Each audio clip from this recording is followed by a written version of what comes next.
আসসালামু আলাইকুম, সবাই কেমন আছেন? আশা করি সবাই ভালো আছেন। মশলা ভাজা হয়ে গেছে, অল্প করে পানি দিয়ে দিলাম, আধা চামচ হলুদ দিয়েছি, এখন দিয়ে দেবো গুঁড়ো মরিচ।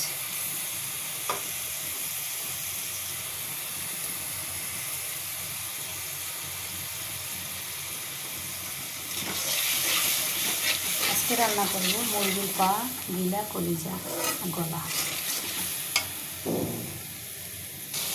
মশলাটা ভাজা হয়ে গেছে, এখন দিয়ে দেবো মুরগির পাগুলো। ভালো করে গরম পানি করে পরিষ্কার করে নিয়েছি।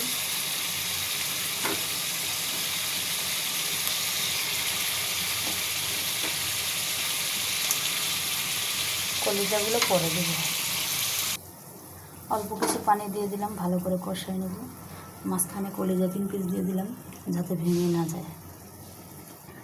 কিছুক্ষণ সময়ের জন্য ঢেকে দেব।